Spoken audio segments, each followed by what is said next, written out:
bisa menjauhkan, dunia tak bisa menjauhkanmu dari kasih. Sekali lagi, haleluya.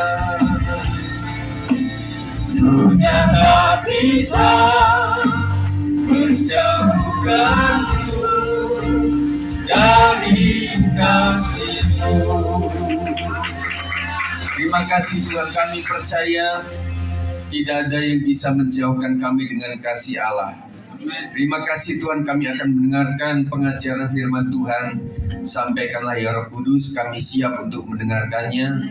Sekali yang jahat dari kuasa udara, kami hancurkan, patahkan di dalam nama Yesus Kristus. Kami siap untuk diberkati oleh Tuhan. Yang percaya katakan amin. Silakan duduk.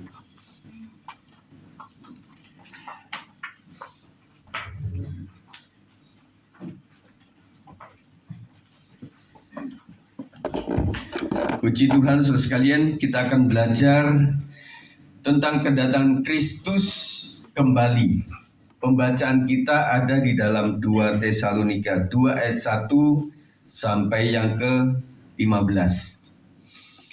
Kita akan baca bergantian, ini cukup panjang saudara sekalian ya. Kedurhakaan sebelum kedatangan Tuhan. Tentang kedatangan Tuhan kita Yesus Kristus dan terhimpunnya kita dengan Dia, kami minta kepadamu saudara-saudara, silakan. Supaya kamu jangan bersisa baik oleh roh maupun oleh pemberitaan atau surat yang dikatakan kami seolah-olah tiba-tiba. Semangat lagi Bapak Ibu saudara sekalian, amin.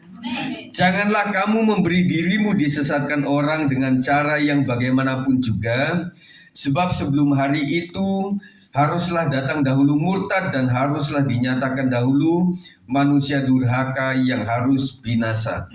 Yaitu lawan yang meninggikan diri di atas segala yang disebut atau yang disembah sebagai Allah.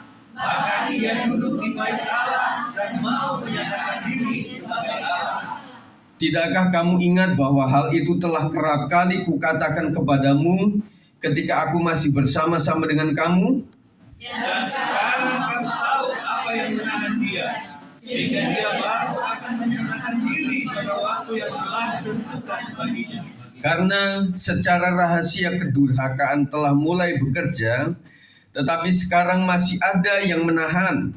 Kalau yang menahannya itu telah disingkirkan, pada waktu itulah si pendurhaka baru akan menyerahkan dirinya. Tetapi Tuhan Yesus akan membunuhnya dengan nafas perutnya dan akan memusnahkan dia kembali. kedatangan si pendurhaka itu adalah pekerjaan iblis dan akan disertai rupa-rupa perbuatan ajaib, tanda-tanda dan mujizat-mujizat palsu. Dengan rupa-rupa kiblayan orang-orang yang harus binasa karena mereka tidak menerima dan mengasihi perkara yang dapat menyelamatkan mereka. Dan itulah sebabnya Allah mendatangkan kesesatan atas mereka yang menyebabkan mereka percaya akan dusta, supaya dihukum semua orang yang tidak percaya akan kebenaran dan yang suka kejahatan. Akan tetapi kami harus selalu mengucap syukur kepada Allah karena kamu saudara-saudara yang dikasihi Tuhan, sebab Allah dari mulanya telah memilih kamu untuk diselamatkan dalam roh yang menguduskan kamu dan dalam kebenaran yang kamu percayai. Untuk itulah Ia telah memanggil kamu oleh Injil yang kami beritakan, sehingga kamu boleh memperoleh kemuliaan Yesus Kristus Tuhan kita. Sama-sama, sebab itu berdirilah teguh dan berpeganglah pada ajaran-ajaran yang kamu terima dari kami, baik secara lisan maupun secara tertulis. Puji Tuhan. Saudara sekalian, tentunya setiap kita sedang menantikan kedatangan Tuhan yang kedua kali. Bahkan roh orang-orang yang sudah meninggal di dalam Kristus, mereka sangat rindu supaya mereka cepat-cepatlah dunia ini berakhir, saudara. Apakah saudara ingin cepat-cepat dunia berakhir?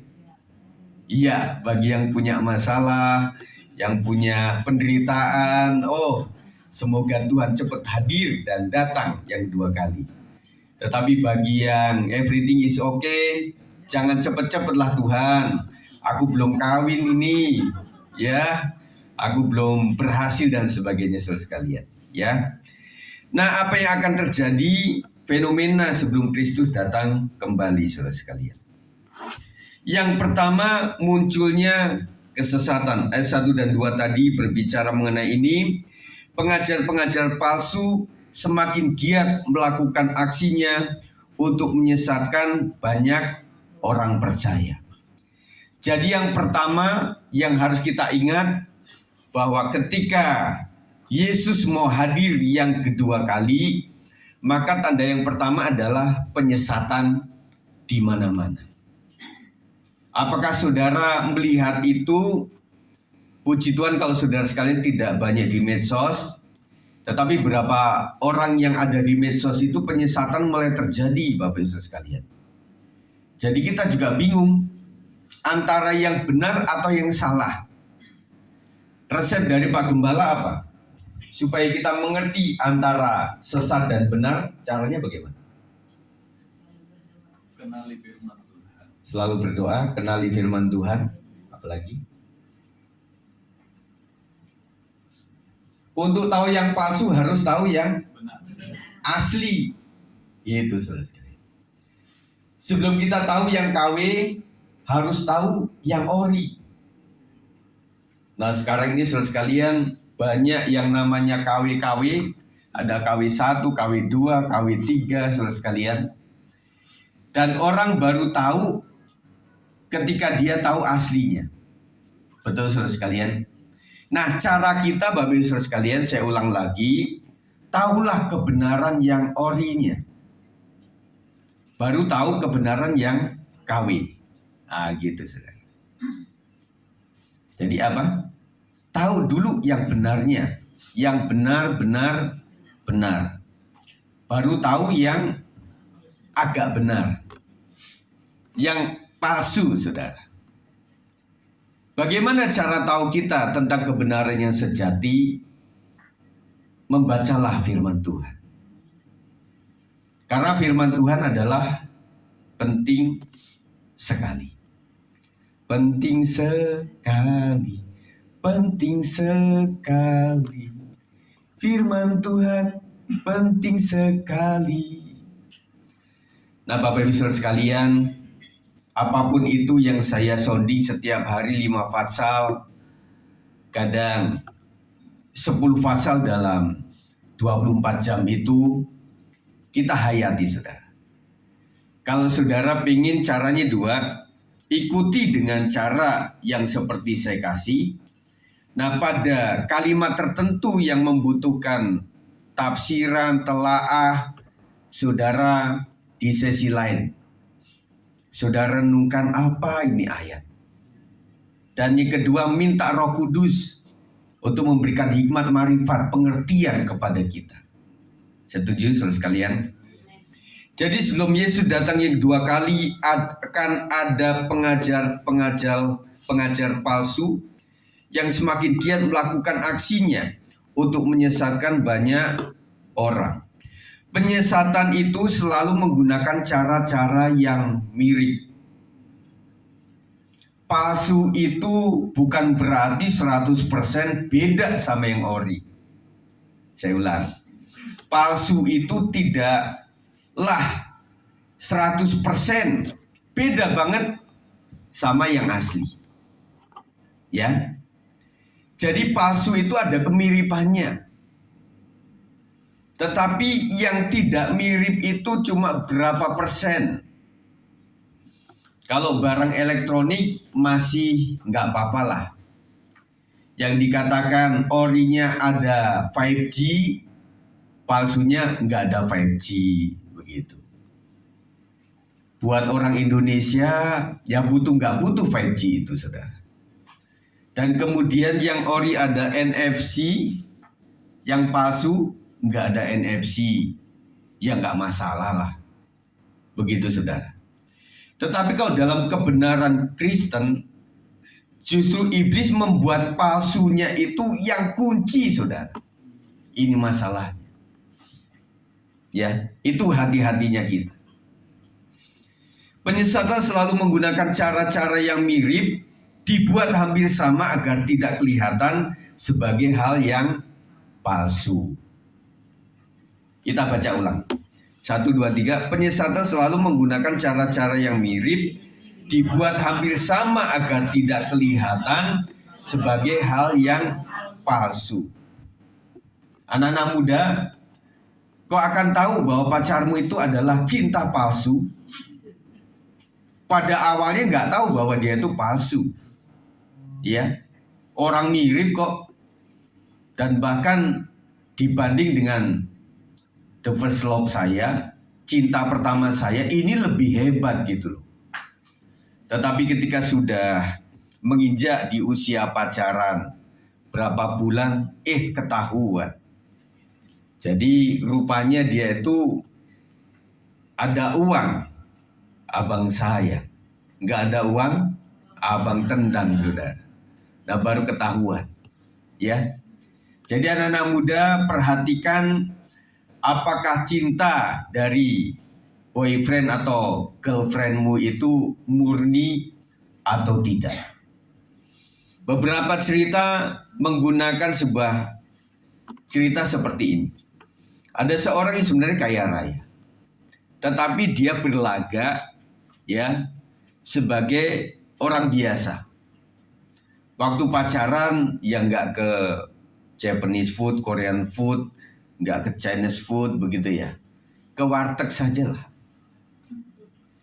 Kemudian dia coba yang kita kan cuma di perempatan sebelah itu, kita jalan kaki aja ya. Pernah nggak bapak-bapak nyoba mantan pacarmu seperti itu waktu itu? Sering. Si bapak atau ibu malahan? Oh, si bapak. Oh iya. Iya. Karena ini kita coba, ini benar nggak dia cinta uangku, cinta jabatanku, cinta keluarga besarku yang pebisnis semua, atau memang cinta betul-betul murni begitu. Baru diuji, saudara. Nah, akhirnya muncullah, oh ya benar, kau memang mencintai aku apa adanya, bukan ada apanya. Bibi tahu ya maksudnya ya. Apa adanya sama ada apanya. Kalau apa adanya itu seperti kita inilah. Tetapi kalau ada apanya, waduh saudara sekalian. Jadi yang dicari adalah uang, yang dicari adalah jabatan. Penting nggak? Penting saudara sekalian. Tetapi intinya dalam Kristus kita diuji melewati jalan yang tidak mudah. Untuk kita paham bagaimana cinta Tuhan kepada kita. Kita diminta untuk mewaspadai penyesatan ini. Kuncinya adalah langkah waspada. Waspada, waspada, waspadalah. Yang kedua, tertanam di dalam kebenaran. Kita harus hati-hati, teman-teman sekalian. Melihat apapun yang tertayang di dalam media massa itu, kita waspada. Jangan sepenuhnya percaya. Kita uji dulu, ujilah segala sesuatu. Ujilah segala sesuatu. Itu waspada. Dan selain itu kita juga berdoa senantiasa kepada Tuhan. Ya Tuhan, ini tulisan ini apa maksudnya? Tuhan kasih penerangan dalam hatiku. Supaya aku bisa memahami antara yang tidak benar dan benar. Kita minta supaya betul-betul kita memiliki sikap yang waspada. Saya teringat di Indonesia ini minimal ada 3 angkatan lah. Angkatan udara, angkatan laut, angkatan darat. Cara berbarisnya mereka berbeda, terutama angkatan laut. Karena angkatan laut itu mereka ada di kapal. Bahkan di kapal perang. Saudara kalau pernah misalnya, kalau saya itu kan nyebrang dari Bakahuni Merak ke Bakahuni atau Bakahuni ke Merak. Itu kan begini, saudara. Kalau di darat itu begini. Tetapi kalau nggak salah angkatan itu beda. Betul ya Pak ya? Jadi mereka posisinya beda karena kan itu goyang terus tuh. Jangan sampai begini nanti begini jatuh. Cara waspadanya beda, saudara. Yang kedua adalah tertanam di dalam kebenaran. Saya ulang lagi, milikilah pengetahuan yang benar tentang firman Tuhan, sehingga kita tidak mudah disesatkan. Yang kedua, apa yang akan terjadi fenomena sebelum Kristus datang kembali? Munculnya kemurtadan. Yang pertama kita melihat bahwa di mana-mana ada penyesatan. Dan bahkan penyesat itu adalah seperti serigala berbulu domba. Itu yang sulit, saudara. Dan musuh yang paling susah didetek itu adalah musuh dalam selimut. Bukan istri bapak ibu loh. Musuh dalam selimut adalah bahasanya ya bahasa kita. Orangnya orang-orang kita. Tetapi dia memiliki hati yang beda. Dan kata tokoh bersejarah di Indonesia itu, dia katakan bahwa musuh yang paling berbahaya bukanlah Belanda, bukanlah Jepang, bukanlah Inggris, bukanlah bangsa-bangsa lain. Tetapi musuh terbesar kita adalah bangsa sendiri. Kehancuran sebuah perang itu yang sangat luar biasa adalah perang saudara. Terus kalian. Dan Indonesia pernah mengalami masa-masa kelam seperti ini. Kata murtad itu apostasia, berarti menjauh atau meninggalkan. Bapak Ibu Saudara sekalian, meskipun kita dalam keadaan yang pahit hati, sakit yang selalu menggerogoti badan kita, janganlah kita pernah menjauh atau meninggalkan Tuhan. Kalau sedang mengalami seperti ini, firman Tuhan menasihati, kembalilah pada cinta mula-mula. Cinta mula-mula, saudara, ingat nggak pada tahun berapa Bapak Ibu yang sudah punya umur? Pernah ya? Kalau saya cerita begini.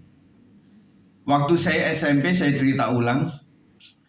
Bapak saya sebagai pendeta, dia berkhotbah. Dan waktu itu terjadi perang dingin antara Rusia dan Amerika. Kemudian bapakku bilang, Rusia itu punya rudal. Itu kalau diluncurkan, satu pulau akan luluh lantah. Sedikit kecil waktu itu kok jadi takut, saudara. Saya takut akhirnya, waduh, gawat juga ini. Kalau Sumatera, ujungnya itu kan Lampung. Boom, wah habis kita. Mikirnya waktu itu seperti itu. Kemudian akhirnya, Pak, saya minta dibaptis dah. Akhirnya saya dibaptiskan, saudara. Dan baptisan saya itu bukan di kolam renang. Di kali. Yang pernah ikut ke Lampung kan ada tuh.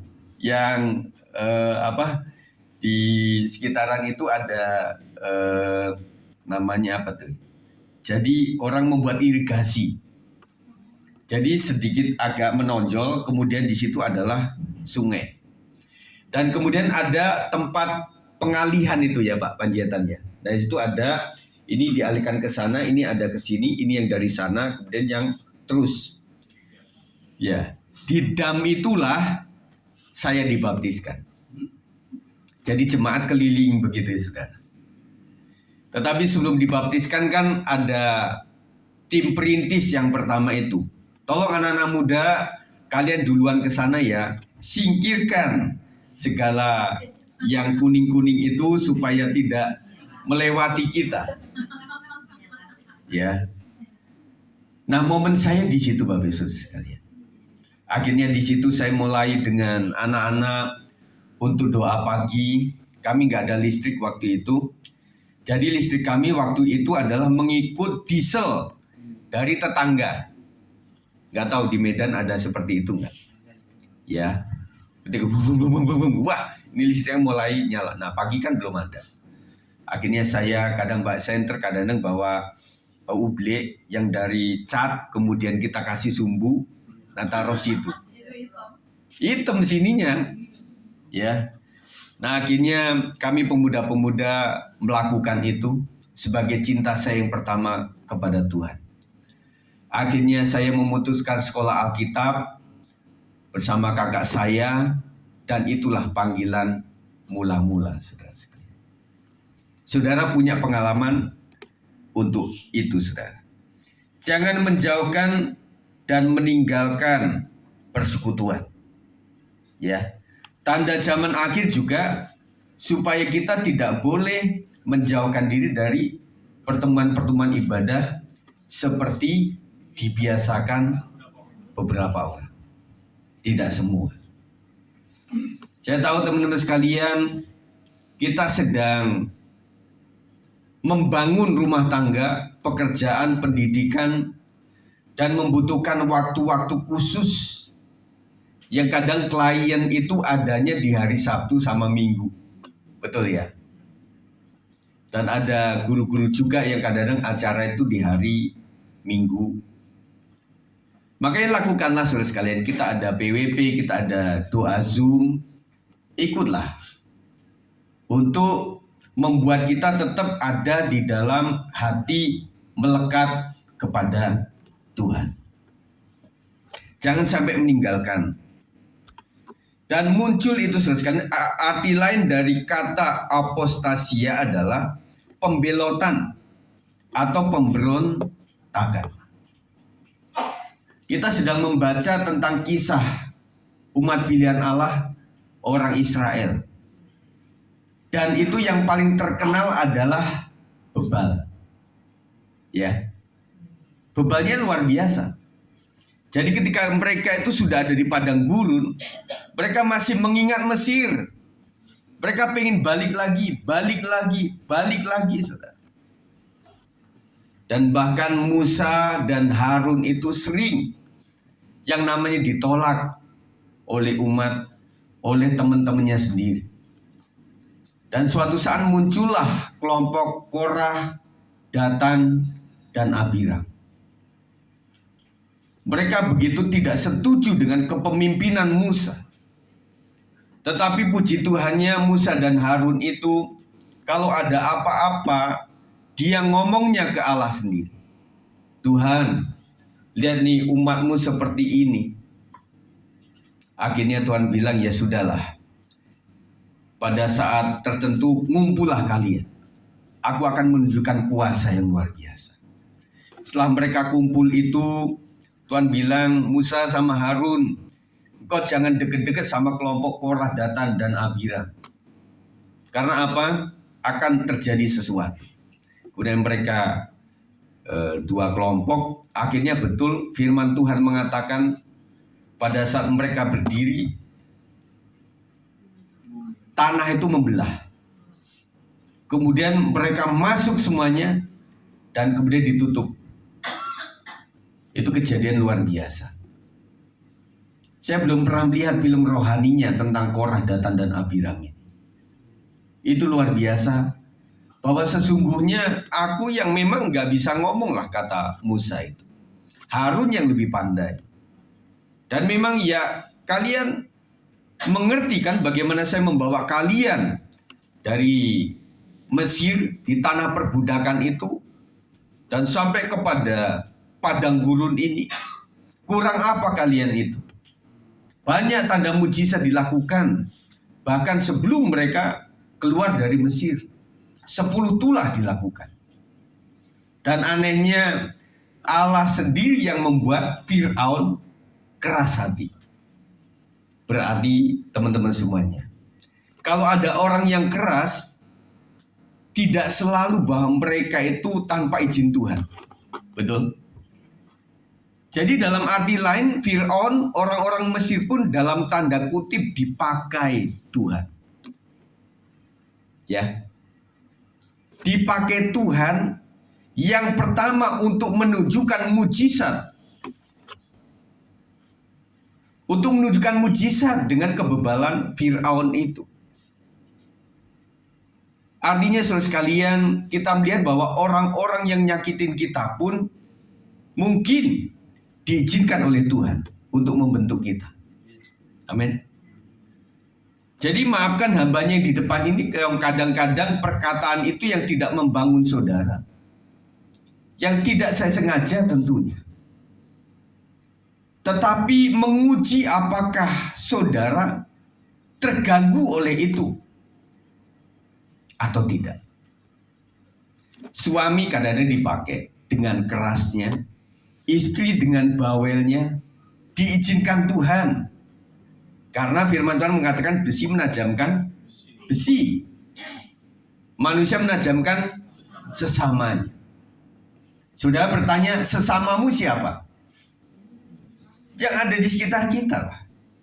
Yang di rumah tangga kita, teman-teman profesi yang ada di kelompok pekerjaanmu, para mahasiswa dan juga pelajar, adalah teman-teman sekolahmu, dan juga keluargamu itu adalah sesamamu. Dan secara gereja, teman-teman jemaat GBS 56 adalah sesama kita. Makanya kami berdua minta maaf jikalau sering kadang-kadang kami tidak sengaja menggesek saudara.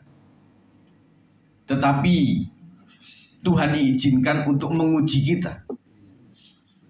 Katanya begini, Tuhan, mati hidup aku bersama Tuhan. Kalau orang misalnya dibunuh, tubuh jiwa roh disakiti.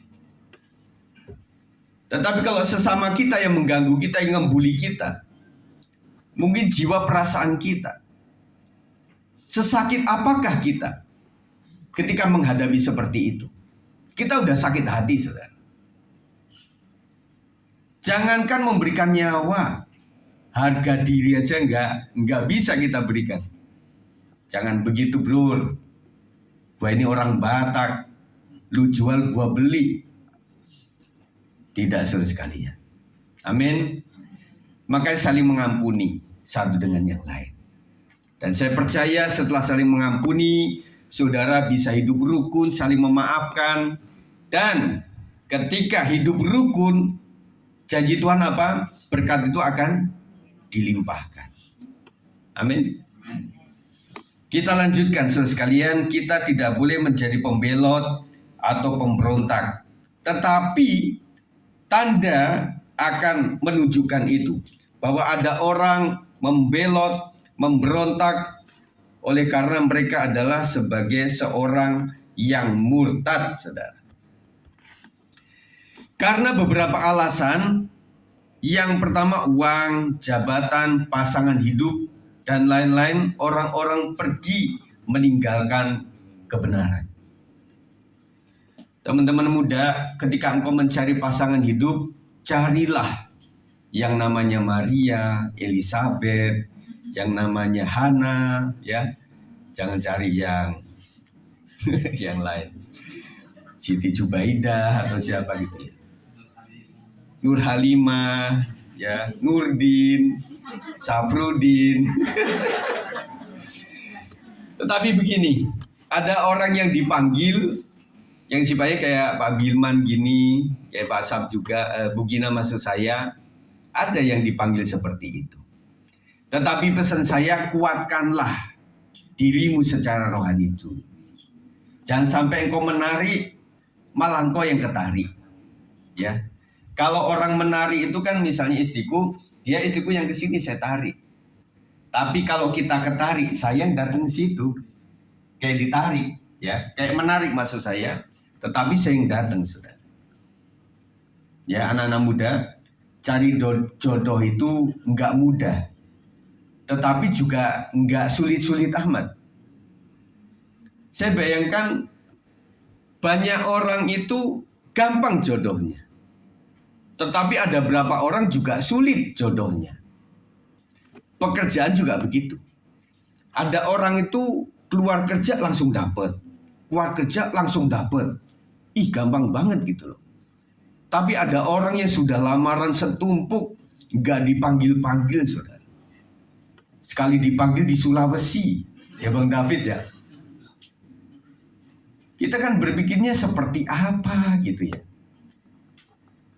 Ya puji Tuhan lah, Kak Fani ya Ibu Femi dapat kerjaan di Kupang. Saudaranya banyak di situ. Gimana Bu Pak Nathan? Puji Tuhan ya. Nah Ibu juga pengen bersama sama Pak Nathan juga ya. Kita doakan bagaimana, kapan harus ketemunya, begitu sudah. Jadi jodoh pekerjaan juga nggak segampang yang kita pikirkan, tetapi juga tidak sesulit yang kita pikirkan. Yang kedua adalah jabatan atau uang yang membuat orang bisa meninggalkan kebenaran. Hati-hati teman-teman yang ada di wilayah dunia pekerjaan, kita harus hati-hati jangan sampai menjadi hamba uang. Uang kita butuhkan, dan itu memang bisa kita pakai untuk banyak hal, saudara. Kita bisa bepergian ini karena ada uang, saudara. Tetapi yang tidak boleh oleh Alkitab itu adalah keinginan akan uang, cinta uang, hamba uang. Yang seharusnya uang itu adalah alat. Tetapi banyak orang menggunakan uang menjadi tujuan. Jadi Tuhan. Seharusnya kita menggunakan uang untuk apa teman-teman? Untuk alat. Yang salah ketika menjadikan uang menjadi tujuan. Itu bedanya. Apa yang dicari orang uang. Nah itu tujuan. Tetapi kalau uang menjadi alat, buat kita adalah cukup asal ada makanan, pakaian, cukup. Tetapi untuk mendanai pekerjaan Tuhan, karena itu sebagai kendaraan, tergantung proyek Tuhan yang dikasih kepada kita. Gitu saudara. Jadi pengen ini sama yang mana saudara sekalian? Kita menjadikan uang tujuan atau menjadi alat. Antara menjadi tujuan dan alat, cara doanya beda saudara. Cara doanya beda. Tuhan Yesus kalau menjadi tujuan, buat aku kaya lah Tuhan, supaya tetanggaku nyahok, biar tahu rasa gitu loh. Tetapi kalau menjadi alat Tuhan, buatlah aku berkemampuan, supaya aku bisa membantu pekerjaan Tuhan. Aku bisa banyak membantu untuk teman-temanku yang membutuhkan keuangan yang cukup. Terus kemudian akhirnya kesaksiannya akan beda juga. Waktu menjadi tujuan, lu lihat gua kan, gua berhasil lo. Sekolah kagak, tapi uang gua banyak. Keluar negeri berapa kali. Tetapi yang menjadikan uang itu menjadi alat, dia berkata begini, Dok, yuk kita makan sama-sama, kita jalan sama-sama. Kenapa lu banyak duit ya? Enggak lah. Karena berkat Tuhan kita makan bakso bareng ya. Karena berkat Tuhan, mari kita ke Monas bareng-bareng. Takut ketinggian enggak? Aku agak takut. Ya udah, kita di bawah aja. Enggak usah naik ke atas. Beda, saudara. Amin. Dan akhirnya kita enggak sombong. Enggak sombong, saudara. Orang berkata, ih berhasil Bapak. Ini semua adalah anugerah Tuhan. Tidak ada yang bisa aku sombongkan dari ini semua. Orang tidak lagi mempertahankan imannya sebagai sesuatu yang penting dan layak dipertahankan. Yang menjadi serangan kita adalah hari-hari ini adalah iman kepada Tuhan. Ya, jangan sampai tinggalkan iman gitu, saudara. Yang ketiga adalah munculnya antikristus. Tanda lain adalah akan muncul seorang antikris, manusia durhaka yang akan menuntut dirinya disembah sebagai Allah. Munculnya tetap, saya ulang lagi, Lucifer itu adalah malaikat yang mengaku diri sendiri seperti dia ngaca pada dirinya sendiri. Dan dia katakan, teman-teman, kita itu sempurna. Kita itu sempurna. Kenapa kita yang sempurna menyembah Allah? Kita dong harusnya disembah. Begitu, saudara. Dan digambarkan Lucifer itu punya seluruh tubuhnya itu bisa menghasilkan musik, saudara. Makanya penyesatan banyak terjadi melalui media musik. Makanya teman-teman pelayan musik, hati-hati. Kau mesti banyak doa kepada Tuhan. Kalau tidak, alunan tangan, kaki, jari-jari mudah terpleset kepada hal-hal yang lain. Munculnya bisa awalnya, saudara sekalian, peganglah tanganku Roh Kudus. Lama-lama terpleset, kesetiaan ini bukannya sandiwara. Bisa kepleset begitu, saudara. Ya. Jadi mesti hati-hati, saudara. Dalam 1 Yohanes 2 ayat 18 nanti kita akan baca, disebutkan juga bahwa sejak lama telah muncul banyak antikristus, yaitu orang-orang yang menolak percaya kepada Tuhan, kepadanya. Antikristus ayat 18, 1 Yohanes 2 1, 2, 3. Anak-anakku, waktu ini adalah waktu yang terakhir. Dan seperti yang telah kamu dengar seorang antikristus akan datang, sekarang telah bangkit banyak antikristus. Itulah tandanya bahwa waktu ini benar-benar adalah waktu yang terakhir. Waktu yang terakhir itu roh antikris itu muncul di mana-mana, saudara. Saya berdoa supaya saudara sekalian, jemaat GBS 56 tidak memiliki roh antikris. Amin. Supaya kita betul-betul tetap percaya kepada Tuhan. Bahwa sejak lama telah muncul banyak antikristus, orang-orang yang menolak percaya kepada Tuhan Yesus. Kita bukanlah orang yang menolak Tuhan Yesus Kristus. Mengingat masa-masa sulit ini, apa yang bisa kita lakukan? Yaitu memperteguh iman, percaya, dan pengenalan kepada Kristus lebih lagi. Dua hal dalam topik ini saya sampaikan, saudara sekalian, ketika tanda-tanda antikris mulai muncul, penyesatan mulai muncul, banyak pendusta, banyak penyesatan, maka yang harus kita lakukan adalah memperteguh iman, percaya. Ada PDIK, pendidikan dasar iman Kristen. Nah, ini lebih lagi, saudara. Memperteguh itu yang sudah ada diperkuat. Amin. Jadi bukan iman mula-mula, iman yang dasar, tetapi iman kita dilengkapi dari iman kepada iman. Diperteguh, saudara. Dan pengenalan kepada Kristus lebih lagi. Kenalah Tuhan, saudara. Kenalah Dia, saudara. Karena Dia itu seperti hembusan nafas yang lembut sekali dalam hati kita. Kita harus kenal Dia lebih lagi. Melihat hal tersebut, lantas apa sikap kita orang percaya? Yang pertama adalah hidup dalam kekudusan. Dalam 2 Tesalonika 2 ayat 13 sampai 14, kita akan baca, akan tetapi kami harus selalu mengucap syukur kepada Allah karena kamu, saudara-saudara, yang dikasihi Tuhan, sebab Allah dari mulanya telah memilih kamu untuk diselamatkan dalam roh yang menguduskan kamu dan dalam kebenaran yang kamu percayai. Untuk itulah Ia telah memanggil kamu oleh Injil yang kami beritakan, sehingga kamu boleh memperoleh kemuliaan Yesus Kristus Tuhan kita. Kita yang telah dikuduskan oleh Kristus dipanggil untuk hidup dalam kekudusan bersamanya.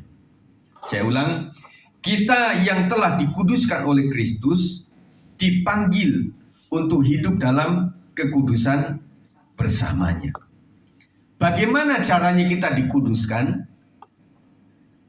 Suatu saat ada perdebatan tentang bagaimana kita dikuduskan atau dosa kita disucikan, begitu saudara. Ada yang beranggapan bukan dosa kita disucikan. Kalau begitu artinya sama sekali kita nggak berdosa. Padahal firman Tuhan mengatakan bahwa kita adalah keturunan orang berdosa. Tetapi kita dikuduskan oleh Kristus. Jadi Kristus yang menanggung hukum dosa. Dan ketika kita percaya kepada Yesus Kristus, maka disitulah proses pengudusan dilakukan. Dan kemudian kebenaran kita itu bukan kebenaran yang betul-betul memang kita benar, bukan. Tetapi dibenarkan. Dibenarkan artinya yang tadinya salah, tidak benar, dibuat menjadi benar. Itu adalah anugerah Tuhan oleh Kristus. Nah, yang demikian posisi kita adalah kita dipanggil untuk hidup di dalam kekudusan bersamanya. Terus hidup kudus. Yang artinya menolak segala sesuatu yang tidak berkenan di mata Tuhan. Yang kedua adalah hidup dalam kebenaran. Ayat 15 mengatakan, sebab itu berdirilah teguh dan berpeganglah pada ajaran-ajaran yang kamu terima dari kami, baik secara lisan maupun secara tertulis. Firman Tuhan menegaskan agar kita harus semakin berpegang teguh kepada kebenaran, lisan maupun tertulis yang telah kita terima selama ini. Orang itu, saudara sekalian, cara menerima sebuah pengajaran itu yang pertama adalah dengan cara mendengar. Ya, yang kedua dengan cara sambil menulis. Ya, mendengar sambil menulis. Yang kedua secara visual. Kalau tiga-tiga kita capai, kita lebih tandes, saudara sekalian. Kita melihat tayangan sambil kita nulis, sambil kita dengarkan. Kalau cuma mendengar, lama-lama akan hilang, saudara. Ya, lama-lama akan hilang. Orang Pak Gembala khotbahnya pelan-pelan aja, lama-lama hilang. Nanti tes, saudara sekalian, waktu nyampe rumah, tanya kepada, kalau Bapak Ibu, tanya kepada anak-anakmu, Pak Gembala tadi khotbah apa? Bapak tanya sama Ibu, Bu, tadi khotbah apa ya? Ibu tanya sama Bapak, Pak, tadi khotbah Pak Gembala tentang apa itu? Dan ketika ketemu sekalian, kita ulang. Makanya saya ngulang-ulang terus, saudara. Supaya apa? Karena kita cuma visual sama mendengar, saudara. Kita tidak menulis. Makanya saya berkali-kali mengulang itu. Bukan karena saya sudah umur, jadi ngulang-ngulang melulu, begitu ya. Tidak, tetapi supaya kita tandes, saudara sekalian. Ya, jadi supaya kita berpegang teguh dengan kebenaran yang telah kita terima, baik secara lisan maupun secara tertulis. Mengingat munculnya kesesatan, mari para pemain musik.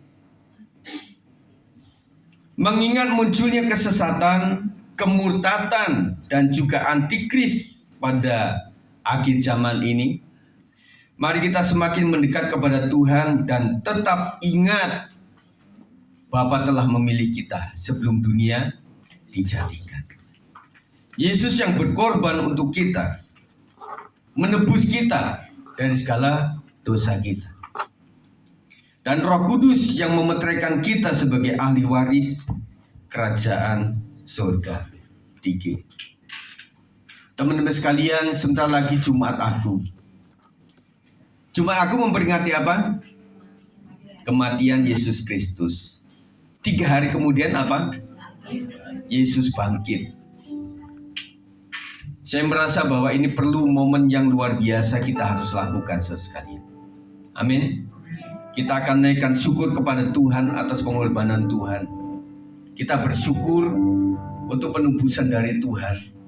Dan kita bersyukur Tuhan sudah bangkit dan dia sudah naik ke surga. Dan kemudian dia segera akan menjemput kita.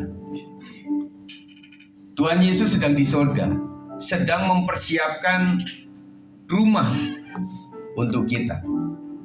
Saya tanya lagi, siapa yang nyiapin rumah? Tuhan Yesus. Siapa lagi? Diri sendiri. Yang benar yang mana? Kalau Yesus buat rumah semegah-megahnya kayak rumah di Pantai Indah Kapuk, dia bisa bikin itu, saudara. Saudara bisa bayangkan bahkan jalannya pun dari emas. Kalau kita, emasnya di mana? Bukan di jalan. Ini di kuping saudara, di tangan, di kalung, di leher saudara.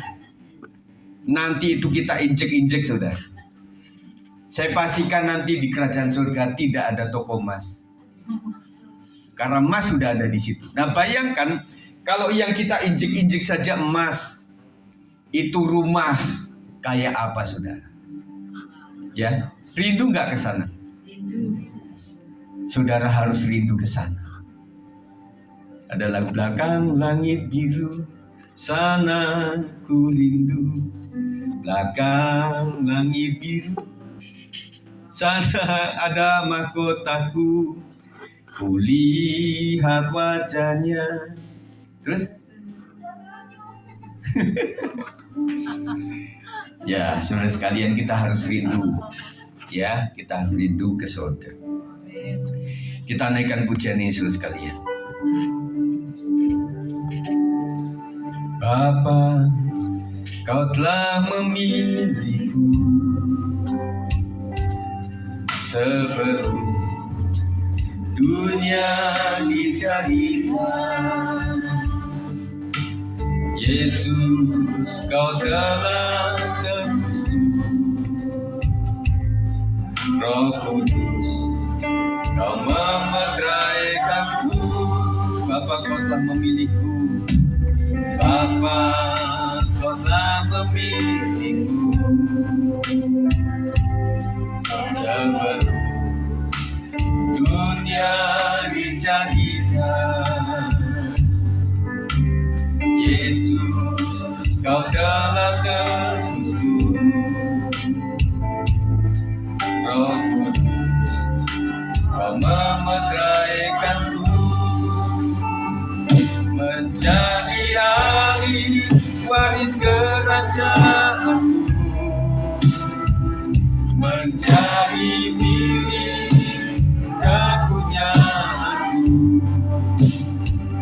ikut memerintah bersama denganmu,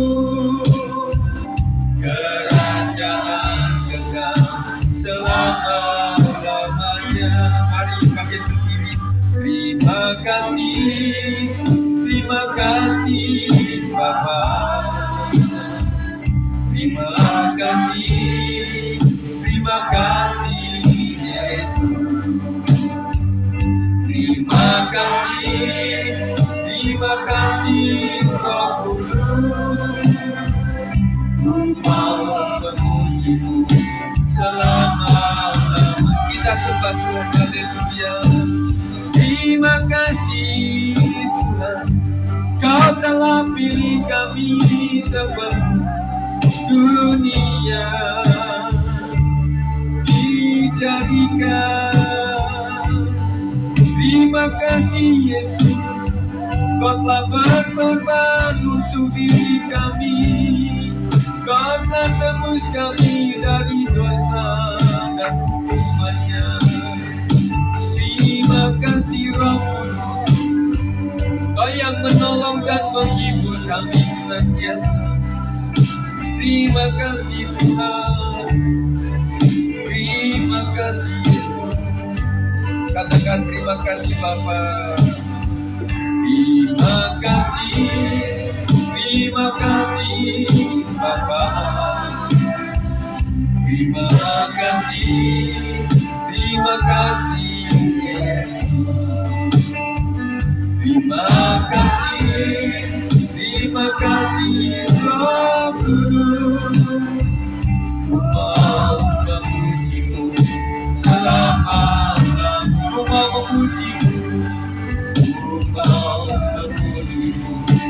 selamat. Sekali lagi, Tuhan memujimu, selamat lamanya. Terima kasih Tuhan. Ajarkan kami untuk siap senantiasa menghadapi sebelum kedatangan Tuhan yang dua kali.